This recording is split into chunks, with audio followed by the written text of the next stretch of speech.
இங்க ஒரு பிளாஸ்டிக் மனுஷனை யாரு ஐ கான்டாக்ட் பண்றாங்களோ அவங்கள ஃபாலோ பண்ணிட்டு அவங்க வீடு வரைக்கும் இவன் வந்துடுறான். இப்படிதான் ஒரு நாள் ஜாக்னு ஒருத்த வேலையை முடிச்சிட்டு வரப்போ 2 பேர் பேசிட்டு இருக்கத பாக்குறான். அங்க ஒரு ஆளும் இன்னொரு ஆளும் இருக்கத பாக்குறான்.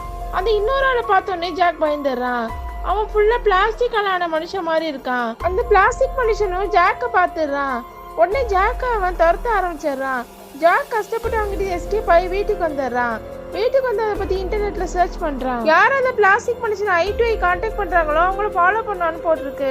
அந்த பிளாஸ்டிக் மனுஷனோட ஐ கான்டாக்ட் வச்சுக்க கூடாதுன்னு போட்டிருக்கோம். இப்ப அடுத்த நாள் ஜாக் வேலைக்கு போறான். அங்க நிறைய மேனிக்யூன்ஸ் இருக்கு. அதுல ஒண்ணு மட்டும் வித்தியாசமான போஸ்ட்ல இருக்கும். அவனோட கொள்ளைகிட்ட ஏன் இப்படி இருக்குன்னு கேக்குறான். இது நார்மல் தானே சொல்றான். இதெல்லாம் பார்த்து எல்லாம் பயப்படுவியான்னு சொல்லி ஜாக்கை கிண்டல் பண்ணிட்டு அவங்க 2 பேரும் அங்கிருந்து வெளில போறாங்க. வெளில போய் ஸ்டாக் எடுத்துட்டு இருக்கப்போ மறுபடியும் அந்த ரூம்ல இருந்து சத்தம் கேட்கும். ஓபன் பண்ணி பார்த்தா அந்த மேனிக்கு அதே வித்தியாசமான போஸ்ல வந்து நிக்குது. உடனே ஜாக் அந்த இடத்த விட்டு கிளம்பலான்னு வீட்டுக்கு போயிட்டு இருக்கான். அப்போ முன்னாடி நாள் பார்த்த மாதிரி அந்த பிளாஸ்டிக் மேனும் இன்னொரு ஆள் அங்க இருக்காங்க.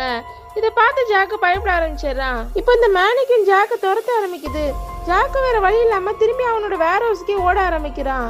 இப்ப அந்த பிளாஸ்டிக் மேன் ஜாக் கிட்டே வந்துடுறான். ஜாக் பயந்து அந்த பிளாஸ்டிக் மேனை கீழே தள்ளி விட்டுறான். அதுக்கப்புறம் ஜாக் வேகமா அங்கிருந்து ஓடலான்னு ட்ரை பண்றான். ஆனா அவனால ஓடவே முடியல. என்னன்னு பார்த்தா அவனோட கை காலம் பிளாஸ்டிக் மாதிரி மாற ஆரம்பிக்குது.